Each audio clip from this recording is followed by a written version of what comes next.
なんか最初のに比べるとやっぱりちょっと予測できちゃうんですよね、先がストーリーが。今夜に興味を示した方はおすすめしたい映画がいくつかあります。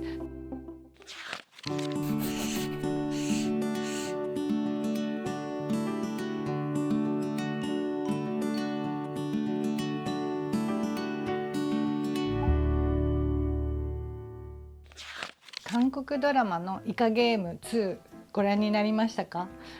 私は最初のシリーズを見てすごくびっくりしたんですね。割と韓国ドラマって型があって先が予想できる話が多いような印象があるんですけれども、全然先が読めなかったのでこれは面白いなと思いました。そして韓国社会の海の部分というか暗い部分をうまくエンタメにしてるなと思って興味深く見たんですね。ただ人が死ぬのがエンタメになっちゃってるところはすごく好きかって言われたら辛いなって慣れてっちゃうの嫌だなっていう思いもあったんですけれども、やっぱり2が出て続きがとても気になったので結構一気に見たんですけれども、終わってなかったです。3に続くで3は6月だか7月6月ぐらいに出るそうなんですけれども、あくまで私の個人的な感想とそれから出てる俳優さんについてイカゲームのことをそれを軸にお話ししたいなと思うんですけれども、まずですね、イカゲームの2も社会問題をすごく映し出してるなって思いました。でイカゲームってもうどうしようもなくなったお金を手に入れないと生きるか死ぬかみたいな人たちが集められてゲームをさせられて、少しネタバレになりますけれどもどんどん脱落した人が亡くなっていくみたいな身も蓋もないお話なんですけれども、2で投資を進めるみたいな YouTuber が出てきたりとか、あとですね、イカゲームを開催していてそこでゲームを進行している人たちが丸とか三角とか四角の仮面みたいのをかぶって出てくるんですけれども、そっち側の人たちがどういう人なのかっていうのも2では出てました。でそれが日本でももちろん問題になってますけれども、韓国で大きな社会問題になっている闇バイトに近いものを映してるんだなっていう切羽詰まった人がそこで高額なアルバイト料なのか報酬をもらって働いてるんだなっていうのが映し出されていて、やっぱり社会の出来事をエンタメにするのがすごく上手だなっていう感想を持ちました。で中身についてはですね、やっぱりなんか最初のに比べるとやっぱりちょっと予測できちゃうんですよね、先がストーリーが。それが少しだけ引っかかったんですけれども、でも3を見てみないと何とも言えないので保留っていう感じにしたいんですけど、中身について考えた時にやっぱり2で1話目が非常に印象的だったなと思います。でイカゲームに誘う、面交するおじさんというか、最初のシリーズではコンユっていう非常に人気のある俳優が、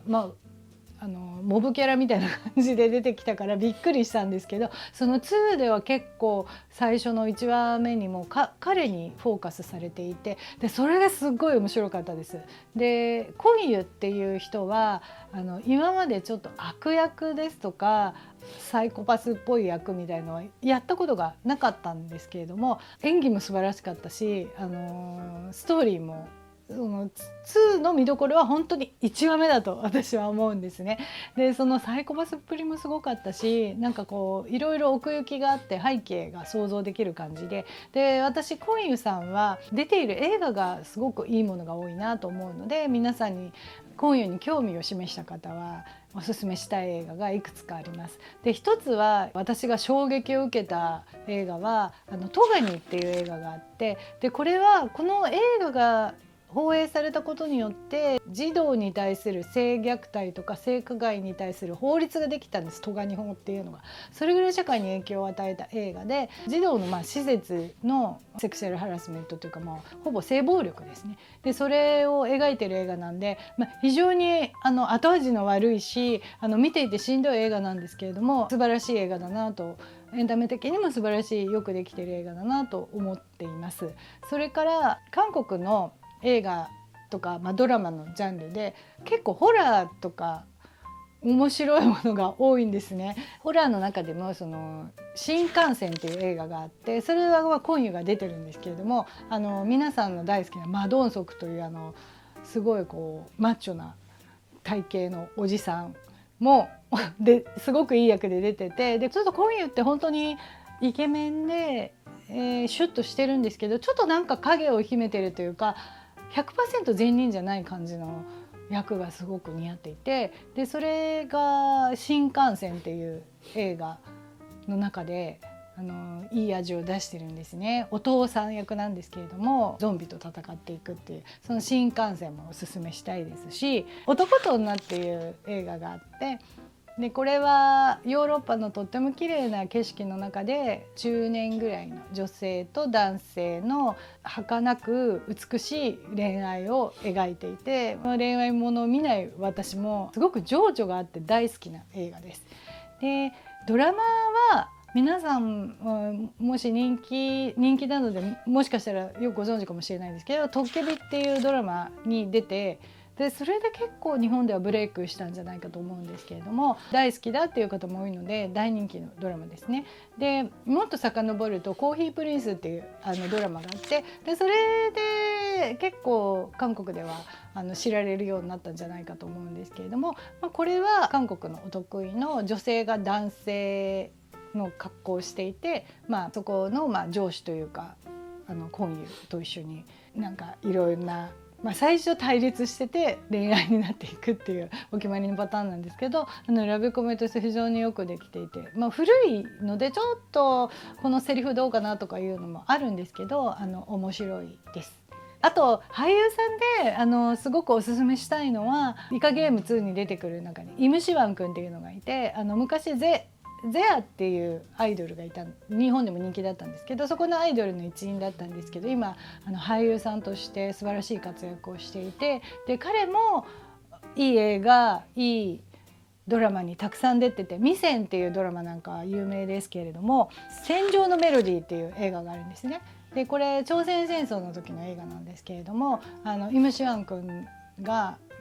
音楽の先生みたいなのをやっててすごく良かったです。今後も気になったドラマや映画があったらご紹介していきたいと思います。私の個人的な思い入れを話したいと思います。はい。1月24日、集英社インターナショナルさんから狭間の私というエッセイ集を出しました。ぜひ読んでいただければ嬉しいです。よろしくお願いいたします。最後までご視聴いただきありがとうございました。ぜひチャンネル登録をお願いします。高評価の方もよろしくお願いします。